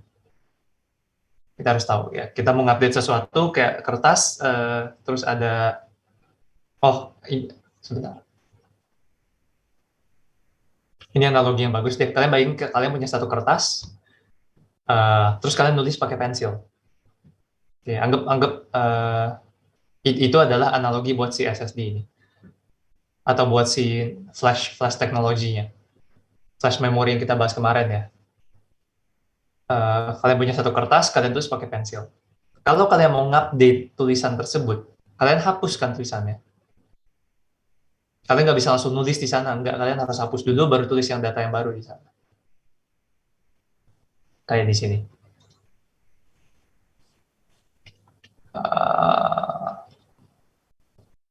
Ini kertas saya, terus saya sudah nulis sesuatu di sini. Saya pengen ngupdate datanya di sini. Saya mesti hapus dulu kan, baru saya bisa tulis lagi. Kalian anggap SSD kayak gitu. Nah, berarti setiap kali menulis dia mesti ngapus. Dari sana, kita ingat lagi karakteristik flash technology, di mana kalau mau ngapus, dia nggak bisa ngapus satu bagian kecil kayak gini doang. Dia mesti ngapus satu area gede. Jadi anggap aja penghapusnya ada, tapi penghapusnya gede, langsung plok, ngapus satu area gede. Apa yang terjadi kalau kita pengen ngupdate sebagian kecil data doang di sini, tapi kita harus ngapus sekotak gede ini? Kita baca datanya, kita backup dulu datanya ke dalam RAM. Kita pindahin datanya dulu ke dalam RAM. Nah, terus di dalam RAM, data yang ini diubah dulu, karena RAM kan bisa ngedit per byte kan. Itu diubah dulu, baru semuanya satu blok ini ditulis ulang ke dalam flash memorinya. Jadi stepnya tiga. Tiga deh ya. Baca dulu, misalnya kita mau update di sini. Nah, bagian ini tuh ada di dalam blok yang mana sih? Diambil satu blok tersebut. Satu blok tersebut diambil, terus di dalam RAM diupdate dulu, yang mau diupdate. Terus, blok yang di sini dihapus, sektor ini dihapus. Setelah itu baru tulis ulang blok yang sudah diupdate tadi. Itu stepnya. Itu step yang harus dilakukan oleh si SSD. Karena dia pakai flash memory. Ngapusnya nggak bisa per byte. Nah, dan skema tersebut akan makin sulit seiring disknya dipakai. Kenapa? Artinya, kalau disknya makin sering dipakai, artinya disknya makin berisi banyak data. Kalau disknya makin berisi makin banyak data, artinya setiap kali dia mau update, terus dilihat, oh di sekitar blok tersebut ada data nih, atau udah keisi lah. ya mau nggak mau dia harus ngelakuin mekanisme ini. Baca, copy dulu ke RAM, diedit, hapus sektornya, baru ditulis ulang. Karena itu dibilang ya, makin lama, semakin sering device-nya dipakai. Karena makin banyak data di sana. Gitu. Nah, hal kedua yang bikin uh, fenomena barusan makin parah adalah ini. Kalau kalian ingat konsep virtual memory, di mana misalkan ada suatu apps, dia nyimpen data, anggaplah di alamat 0 sampai alamat ke 100. Yang kita tahu, 0 sampai 100 ini nggak beneran 0 sampai 100 di memori fisiknya. Nggak kan? Bisa aja 0 di sini, bisa aja 100 di sini, bisa aja 70 di sini, data ke 60 di sini, loncat-loncat. Suka-suka si memory management unitnya. Suka-suka mereka mau nyimpen di mana? Di dalam si SSD-nya, di dalam memorinya. Oke, efeknya apa? Efeknya, datanya semakin sering dipakai, datanya berantakan. Nah, jadi data satu apps ini tersebar di region-region memori yang berbeda. Ingat itu. Datanya tersebar di region memori yang berbeda, atau di blok atau di sektor yang berbeda.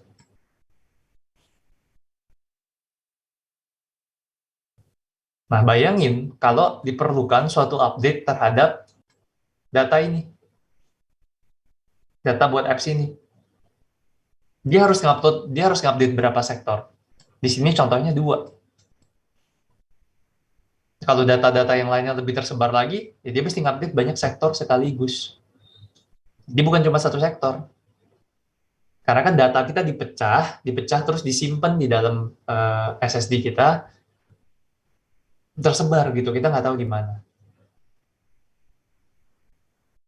Sekali ngupdate, harus ngupdate banyak sektor. Mekanisme tadi harus diulang untuk sebanyak sektor yang terpengaruh. Makin lama gitu. Makin berat juga kerjanya. Oke. Nah, salah satu cara mengatasi itu adalah biasanya si SSD-nya itu atau enggak ya dari kita lah, kita ngelakuin defragmentation.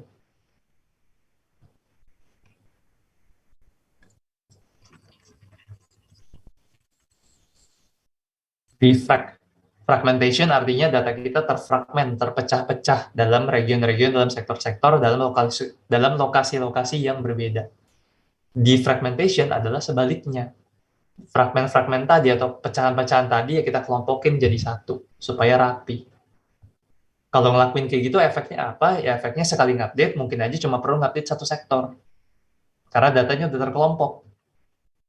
Yang kedua adalah setelah defragmentation, nanti data-data yang tadinya tersebar dimanapun, karena tersebar ini kan bisa jadi ada gap nih diantaranya kosong-kosong ini.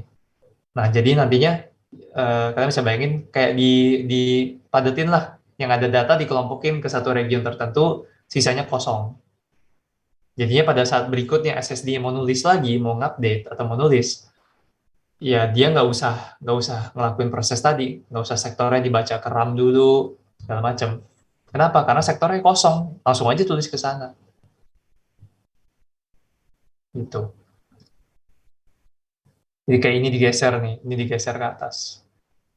Ini dikelompokin.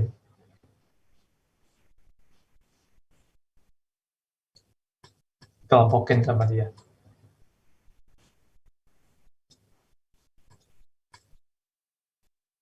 Itulah gambarannya.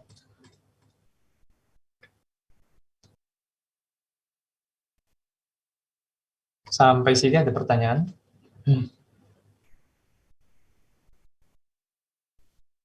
Ya. Nah, hal lain yang harus dilakukan oleh si controller SSD adalah menjaga supaya penulisan ke seluruh area memorinya itu merata, yang saya bilang kemarin. Analogi masih di kertas yang tadi, ya. Kalau kalian tulis di satu area terus kalian update di sana terus, artinya kalian sering ngapus satu area di kertas tersebut. bagian kertas yang sering dihapus pasti lebih cepat rusak, cepat tipis, karena kan ya pas ngapus ya ada gesekan kan, keangkat kan kertasnya kan. Tulisan kita yang pensil itu keangkat bareng sama kertasnya kan. Pelan-pelan kekikis. Ini sama. Kalau hard disk, kalau SSD-nya nulis terus di suatu area tersebut lama-lama selnya akan rusak, kekikis, hilang. Karena setiap kali nulis dia harus pakai ketegangan tinggi buat ngapus. Karena itulah biasanya controller dari SSD biasanya mereka punya algoritma khusus buat ini, read-write algorithm. Dia mesti nulis kemana, dia mau baca dari yang mana, segala macam. Tujuannya apa? Supaya meratakan penulisan di seluruh region memori. Meratakan penghapusan data di seluruh region memori. Di seluruh memori chipnya. Supaya seluruh kertas itu kekikisnya ya barengan. Nggak ada area yang kekikis duluan. Biasanya itu masalah-masalah yang dihadapi sama solid state drive. Terutama yang bagian ini, read-write algorithm. Itu biasa kompleks. Nah, demikian buat yang solid state. Sekarang kita tinggal sisa yang CD-ROM, harusnya ya jam 10 juga udah beres. Nah, sebelum sampai sini, ada pertanyaan? Target materi hari ini atau mungkin ada yang materi minggu lalu? Kalau enggak, saya lanjut.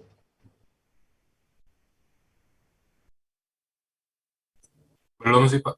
Belum, oke. Nah, berikutnya CD-ROM. Konsepnya sama kayak magnetic disk. Ada sebuah substrate, ada sebuah piringannya, terus dia dilapisin. Cuman yang tadi magnetik pakai material yang bisa dimagnetin, yang bisa kalau dikasih arus bisa nyimpen medan magnet. Kalau yang CD-ROM, pokoknya optical disk di sini, ya. Mereka nyimpan pakai materi yang bisa merefleksikan cahaya, karena optical. Ya. Nah, kita akan lihat beberapa variasi di sini, CD-ROM, CDR, CDRW, sampai DVD, sampai Blu-ray. Tapi konsepnya sama. Kita mulai dari CD-ROM dulu. Di CD-ROM, kalian bayangin ada piringan, bisa bahannya polikarbonat. Saya juga nggak tahu ya, beda-beda material itu apa, efeknya, dan lain-lain, nggak tahu. Terus sama di coating, dilapisin dengan lapisan yang reflektif. Biasanya aluminium. Lapisan yang reflektif. Tujuannya biar bisa nanti dibaca sama sensornya. Sensornya itu jadi baca pantulan cahaya. Nah, datanya disimpan sebagai apa? Kalau tadi data di magnetic disk itu disimpan sebagai medan magnet north south atau south ke north, di dalam CD, di dalam optical disk, datanya disimpan sebagai pit. Pit di sini sesuai namanya ya cekungan, beneran cekungan.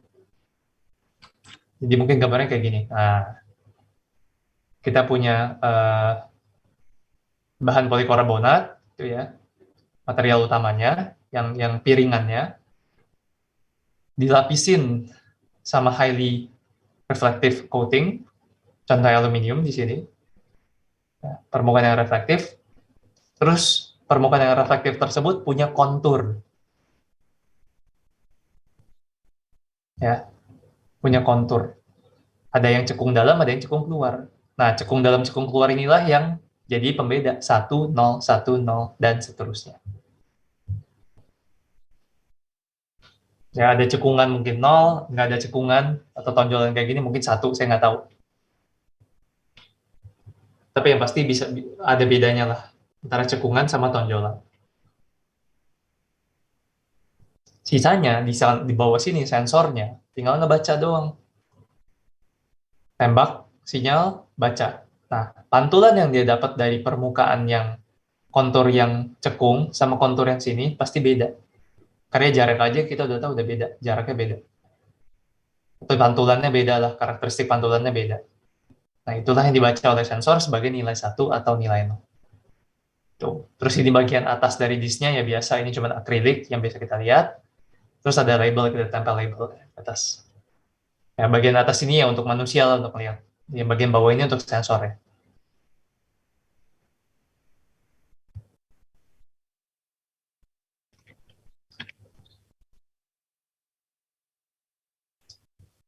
Seperti itu. Nah, terus perbedaan antara magnetic disk lagi dengan optical disk adalah kalau tadi di magnetic disk adalah kita susun dalam bentuk track dan sektor segala macam, di CD nggak ada. CD itu jadinya datanya disimpan sebagai satu ring spiral, satu track doang. Dan cara ngebaca datanya di sini, kalau tadi dia pakai constant angular velocity, di sini kita pakai constant linear velocity. Secara kalau hubungannya sama constant angular velocity apa? Ini kebalikannya. Jadi ini velocity atau kecepatan putaran yang berbeda untuk outer track sama inner track. Jadinya si putarannya tuh masih nyesuaiin pas dia lagi ngebaca track yang luar sama track yang dalam, ya kecepatan putarannya di beda gitu. Itu dalam kasusnya CD-ROM. Dalam kasusnya optical disk lah, dia ngebaca kayak gitu. Jadi disknya ya diputar beneran. Diputar dengan kecepatan berbeda lah pada saat membaca data yang di track dalam sama track luar. Tuh.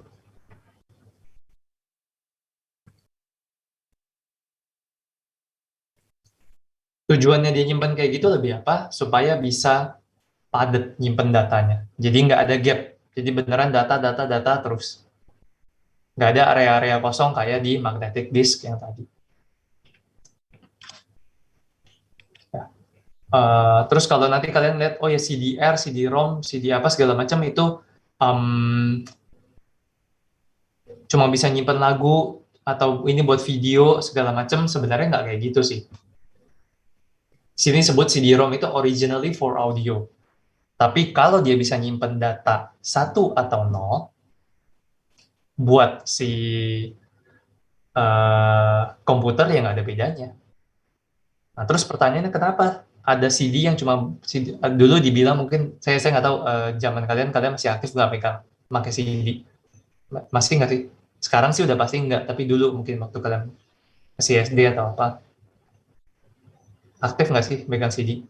Kalau sekarang paling ya CD PS ya. Iya Pak, dulu Pak. Dulu ya. Dulu saya juga ingat waktu saya belum belajar gini-ginian ya, saya tahunya CDR ini buat video, ini buat lagu, ini buat apa. Tapi sekarang setelah dipahami, ya nggak kayak gitu. Intinya ya mereka bisa nyimpen 1 atau 0. Artinya komputer bisa baca.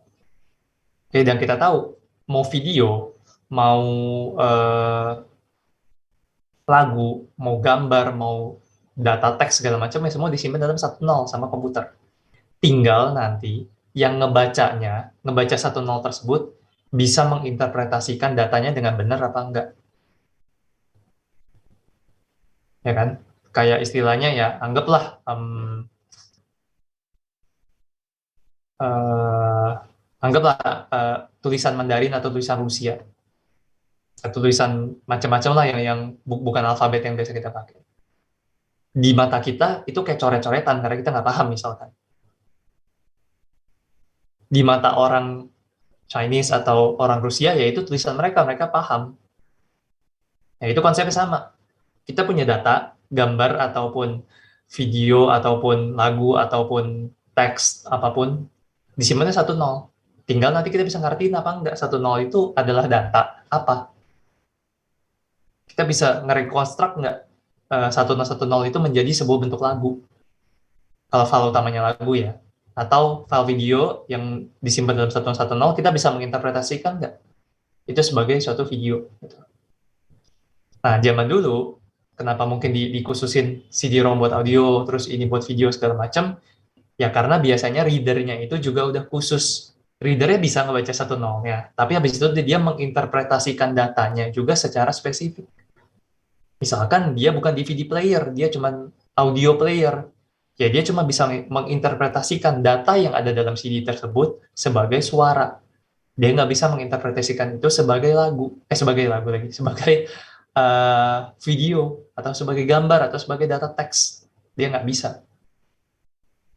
Nah, jadi di situ mainannya sebenarnya. Bukan dari CD-ROM khusus buat nyimpan lagu doang atau apa enggak. Kayak gitu. Tapi biasanya lebih ke playernya. Makanya kalau CD-ROM segala macam biasa kita masukin ke komputer, hampir semua komputer kita bisa baca kan. Karena komputer kita punya OS yang canggih. OS yang canggih kita bisa pilih kita mau interpretasikan data yang ada di dalam CD-ROM tersebut. Mau sebagai apa, kita bisa buka. Itu player-player khusus gitu ya mereka khusus interpretasi datanya. Bedanya jadi di sana aja. Ya, nggak ada beda yang signifikan. Ya biasa terus sama kayak magnetic disk, CD-ROM segala macam juga punya formatnya masing-masing. Ada pecahan per berapa bytes data ada error correction code-nya. Terus ada kayak sync byte-nya buat ngasih tahu ini awal potongan data. Terus ada juga ini saya nggak tahu apa. Sektor mode ini mungkin khusus buat hard disk tertentu kan. Sorry, buat CD-ROM tertentu kan. Saya kurang tahu isi formatnya apa. Tapi yang bisa kita bayangin ya ini kayak byte-bytes tambahan buat nyimpen ini sektor, ini area berapa segala macam. Paling kayak gitu. Ya. Dan dilihat di sini cuman ada nomor sektor, nggak ada nomor track. Karena tracknya satu, tapi sektornya banyak. Jadi kalian bisa anggap satu track tapi dipotong jadi sektor-sektor. Dan di setiap sektor di depannya ada kayak pola bit khusus buat nandain ini adalah awal sebuah sektor. Oke.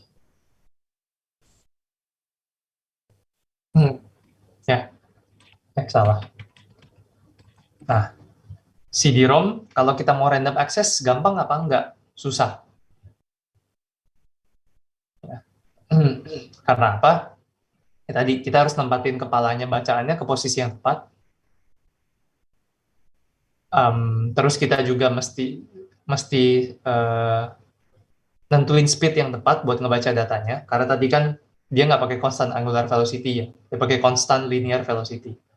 Artinya dia ngebaca track yang dalam sama track luar dengan kecepatan yang berbeda dari kecepatan putarannya ya.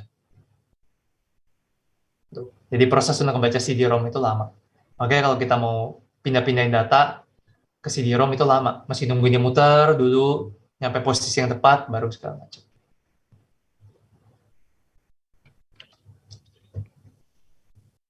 Nah, kelebihan sama kekurangan CD-ROM apa? Kapasitasnya gede, ya waktu itu gede. Gampang di mass produce, ya removable, karena pembacanya sama media penyimpanannya itu terpisah. Robust iyalah, barang kayak gitu kan bisa disimpan. Nah, terus kekurangannya ya mahal, lambat, dan read only. Sini ada catatan mahalnya buat small runs. Kenapa? Karena lihat di sini adalah CD-ROM, CD read only memory. Sama halnya dengan semiconductor ROM yang kemarin. Jadi si CD ini pola pit sama LAN-nya tadi, yang cekungan sama tonjolannya tadi sudah difabrikasi dari awal. Jadi kayak udah ada blueprint dicetak plug gitu. Itu CD-ROM, kayak CD read only memory. Makanya mahal buat small runs, karena buat bikin cetakannya mahal. Ya logikanya sama lah kayak kita di pabrik, mass produce sama enggak tuh beda pasti harganya. Karena kalau mass produce ya kita bikin satu kali cetakannya, terus cetakannya dipakai berulang-ulang buat banyak sekaligus. Kalau barangnya dikit kan sayang kita jadi mahal bikin cetakannya kan. Kurang lebih gitu lah. Nah, variasi lain dari CD-ROM barusan, CDR sampai CDRW itu beda di metode coding-nya doang, sama cara penulisan, eh, cara pembuatan cekungan dan tonjolannya tadi aja. Ya kalau CDR ya mungkin nggak usah pakai cetakan yang fix dari awal, tapi bisa pakai laser beam yang nggak usah terlalu kuat, tapi udah bisa bikin cekukannya. Nah, itu juga didukung sama si lapisan ininya. Lapisannya ini bisa dibentuk nggak, bisa diubah nggak dengan laser.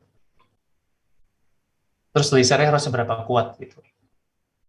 Nah, ini yang berubah sebenarnya.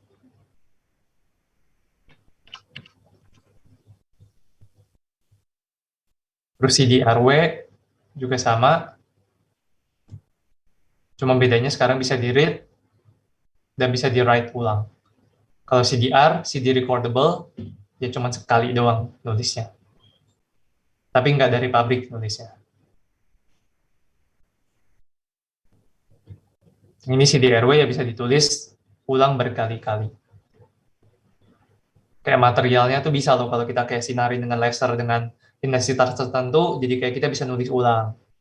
Terus kalau mau baca ya kita baca dengan laser dengan atau ya kita sinari dengan laser dengan intensitas yang berbeda lah buat ngebaca dan nulis. Dan hal ini udah hal yang umum sekarang ya. Kalau dulu mungkin belum, sekarang udah hal yang sangat umum. Atau mungkin udah obsolete, nggak ada yang pakai lagi kayaknya. Nah, terus DVD ini sama sebutannya digital video disc. Ya, biasanya buat nyimpen lah, film dan segala macam ya karena ya zaman dulu kayak gitu. Lebih tepatnya apa ya? DVD ini teknologinya yang berkembang dibandingkan CD adalah tadi gimana jelasin ini? Adalah seberapa banyak atau seberapa kecil cekungan sama tonjolan yang bisa ditulis dalam area yang sama. Jadi makin kecil, sama kayak apa chip silikon kita bisa menyimpan makin banyak transistor karena nanometernya makin kecil. Ini juga sama. Perkembangan yang signifikan dari CD ke DVD adalah DVD apa ukuran cekungan sama tonjolannya itu jauh lebih kecil dibandingkan CD. Karena itulah bisa nyimpen bit lebih banyak, otomatis bisa nyimpen data lebih banyak. Kenapa sebutannya digital video disc? Ya karena secara default video punya ukuran yang lebih besar dibandingkan lagu kan atau audio. Oke. Nah, dan soal kenapa dulu player DVD ya bisanya muter DVD doang ya karena itu bisa bisa bisa muter film doang ya karena itu. Dan karena itu mungkin kalau dulu kalian pernah cobain kayak saya pernah coba yang saya lupa CD PS dulu misalkan itu DVD juga kan itu DVD juga tuh ukurannya sama tuh DVD dimasukin ke dalam DVD-nya game PS kalian masukin ke dalam DVD player buat film setahu saya sih nggak jalan kenapa bukan masalah si format disknya beda nggak bisa dibaca bukan tapi si DVD playernya nggak bisa menginterpretasikan 1010 yang ada di dalam yang udah dibaca dari dalam DVD-nya PS. Dia bisa baca datanya, dia dapat. Cuma dia nggak ngerti ini apa. Jadi dia nggak bisa nampilin. Ya, kurang lebih kayak gitu. Jadi cuma perbedaan ininya aja. Teknologinya. Terus di dalam DVD bahkan dia bisa pakai 2 layer di sini. Dua surface, dua sisi lah. Sisi atas sama sisi bawah bisa dipakai buat nyimpan data.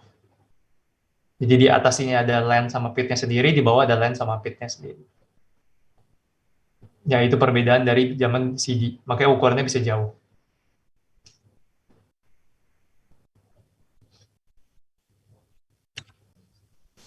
Terus sampai nyampe ke Blu-ray, dan macam-macam sekarang high definition optical disc yang kita lihat, konsep utamanya sama. Ukuran PID sama ukuran LAN-nya bisa makin kecil, bisa makin padat, ya. Sensor yang ngebacanya juga bisa makin presisi, dan mungkin mereka bisa makin banyak layering. Jadi di sini ceritanya, kalian lihat di sini, ini ada 2 sisi kan. sisi atas, sisi bawah. Readernya tuh cuma satu. Readernya nggak dua, dari sisi atas dan sisi bawah nggak. Readernya cuma satu. Tapi ceritanya, karena susunan eh layernya, si lasernya kayak tinggal nentuin kalau dia mau baca lapisan yang atas, kalau dia mau baca sisi yang atas, dia pakai intensitas laser segini. Kalau dia mau baca sisi yang bawah, dia pakai intensitas laser yang berbeda. Gitu ya. Jadi dia mainin karakteristik optikal di sini. Jadi kayak mungkin sinarnya tembus, kalau mau baca yang sisi atas, ya udah sinarnya bakal nembus ke yang bawah, tapi bisa mantul di yang atas gitu. Terus kalau dia mau baca sisi yang bawah, berarti sinarnya ini akan udah mantul di sini, di sisi yang bawah. Jadi nggak bakal nyampe ke sisi yang atas. Yang main-mainan di karakteristik optikal kayak gitulah. Di Blu-ray juga sama konsepnya. Ya. Antara layernya makin banyak dan lain-lain, atau yang utama adalah ukuran pit sama ukuran lensnya sama kepresisian dari sensornya itu makin kecil, makin tajam gitu. Di sini ada dua standar, HD DVD sama Blu-ray. Jadi kalau yang saya baca sih itu kayak dua buah standar. Dua buah standar buat high definition optical disc dari dua perusahaan yang berbeda gitu. Terus akhirnya yang menang adalah si Blu-ray. Nah, itu kita taunya itu Blu-ray, tapi sebenarnya ya dulu ada saingan-saingannya. Oke, seperti itu. Nah, ini gambarannya, perbandingan antara ukuran atau kepresisian sensor di CD, DVD, dan Blu-ray. Bisa dilihat, yang CD ukurannya gede, DVD kecil, Blu-ray makin kecil. Ya, ukurannya lihat nih, ukuran pitch sama lensnya, kalian lihat perbedaannya, jaraknya. Dan itulah yang utama yang membuat si Blu-ray ini makin bisa nyimpan data yang lebih banyak. Itu. Oke, saya rasa cukup sampai situ aja. Ada pertanyaan sampai sini?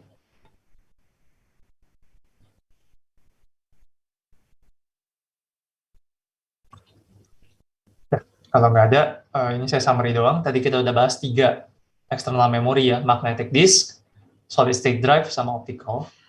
Nah, magnetic disk sama optical konsepnya mirip. Ada suatu substrate, ada suatu kayak rangkanya, terus mereka dilapisin sama lapisan tertentu. Kalau yang magnetic disk, ya berarti lapisan yang bisa dimagnetisasi, yang kalau dikasih arus listrik, mereka bisa nyimpan medan magnet, dan medan magnet tadi yang dibaca sebagai 1 atau 0. Terus tadi optical ya reflektif, ya disimpan sebagai line atau pit. Kayak kontur, dia nyimpannya kontur. Nanti pantulan sinar ke kontur yang berbeda akan menghasilkan respon yang berbeda. Nah, itulah yang dibaca sebagai 1 atau 0. Terus tadi kita lihat magnetic disk, karakteristiknya macam-macam, cara bacanya kita ingat ada track, ada sektor. Terus tadi kita ngebahas rate, kombinasi rate, karena biasanya ya rate itu dipakai menggunakan hard disk, atau bisa juga SSD sih sekarang.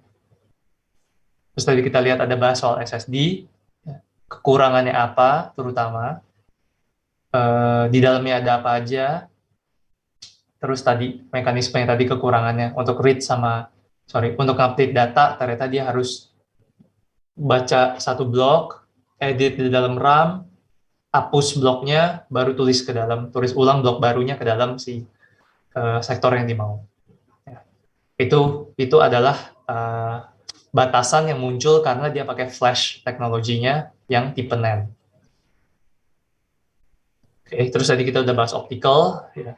Poin yang kita ambil adalah ya tadi dia nyimpannya pakai kontur, dibaca pakai sinar laser, pantulan yang dibaca. Terus perbedaan antara dari CD sampai DVD sampai Blu-ray utama adalah di presisinya sensornya dan ukuran pit sama lens yang bisa ditulis ke dalam area yang sama. Ya, ukuran disk kan nggak berubah segitu-gitu aja kan. Mau Blu-ray, mau disk PS1, PS2, PS3, PS4, PS5. PS5 masih pakai disk nggak sih? Saya nggak tahu. Ya segitu-gitu aja. Ya, tapi size-nya kenapa berbeda ya tadi? Karena ukuran konturnya itu yang makin kecil. Ya, dan nggak ada kekhususan bahwa CD-ROM atau DVD atau segala macam itu buat nyimpan audio atau video dan lain-lain. Ya. Semua readernya pasti bisa baca. Cuman setelah dibaca oleh sensornya, tergantung elemen apa digital di sana yang bisa mengartikan 110 itu adalah audio atau video atau mungkin game PS atau lain-lain. Ya, itu yang ngebedain elemen komputernya di sana. Makanya kalau mau CD mau apapun kalau kita masukin ke dalam komputer kita, kalau komputer kalian masih ada ya, masih ada disk drive atau CD drive, sorry. Uh, kita bisa baca semua hal karena OS kita cukup canggih buat bisa ngebaca hal tersebut. OS dan CPU kita, prosesor kita ya cukup canggih untuk bisa ngertiin semua yang ada di dalam CD-ROM, DVD, dan lain-lain. Sementara player-player khusus, ya mereka cuma bisa menginterpretasikan data tersebut secara khusus. Audio player ya cuma bisa ngertiin, ini adalah data audio pokoknya. Kalau ada video, bentuknya dia udah nggak ngerti formatnya. Kurang lebih kayak gitu. Oke, ada itu cukup dari saya. Silahkan kalau ada pertanyaan sambil saya ngabsen.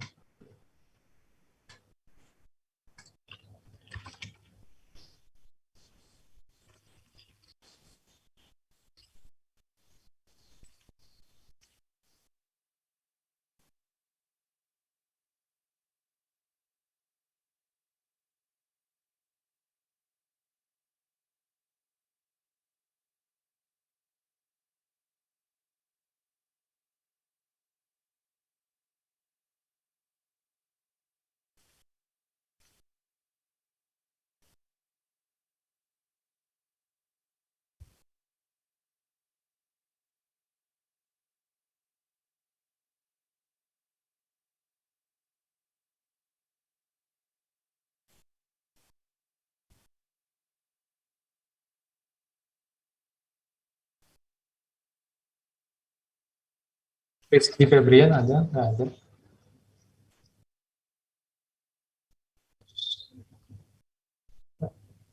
Jonathan Henry, ada email nggak ya?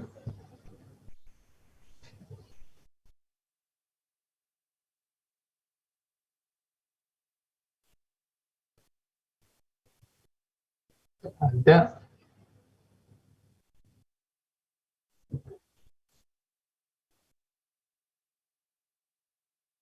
Cuma satu yang nggak masuk ya. Dua sih, sama yang kata atas. Saya boleh minta tolong ini untuk approve.